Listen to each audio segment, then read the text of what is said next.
Ndalo machon ne nitiere gik moko ne nyawawa. Nyawawa ni ing'eyo? Nyawawa ang'eyo. Kendo kane adongo ne gin gik mane thagwa kabisa. Ndalo yudo kana dagi dawa nikech de machon nohero nyikwagi. Koro dawa ni luongo ni Maria Opodo. Dawa ni odani maber. Nikech kane chiemo onge malo ka ringa dhi dani to dani nyaka yudo kosenudo nyuka mona amadho. Koro mak mane nyawawa ni ndalo moro kochopo gotieno to wawinjo ka ji wuoyo to gin joma wuoyo mang'eny kabisa ndara.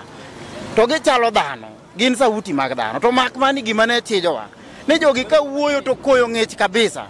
Koro na penjo dani to joma wuoyo ndara gi to gin jomage. To dani ne isa ni nyakwara magi nyawawa. To na penjo dani to nyawawa to gin ang'o. Dani ne lara ni magi chunje mane otho gi richo mathoth. Koro kama ne giyude kar jot onge magi chunje mokwame bugratori. Koro gine magi duogo in form of nyawawa gibiro chando ji. Koro kane gibiro kama dani ne nyiswa ni gima watim ni magi jochiende.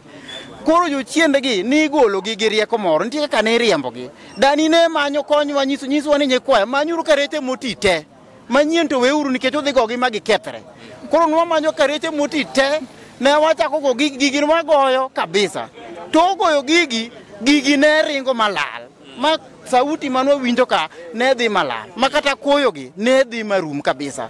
Koro gima ne chija ni tok ndalo moko iyudo ka ndalo manyawawa gi okalo nyithindo ne tuore.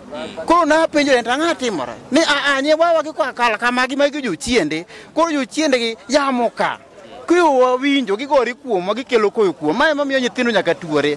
To en tuo mano mol ma be ng'eny ne walemo to kwase lemo kata okwa muonyo yath to wawinjo ka wan sawa. Koro anero dawa Maria Opodo ni no osenindo. Koro kama dani onindo no nindi gi kwe Maria Opodo. Ni ndai maber kabisa. Amen. To koro kopo ni higni mabiro nyathini moro kata nyakwari moro onyisi mondo igor ne nyawawa inyalo goro onyalo chalo nang'o? Nyawawa gin yamo.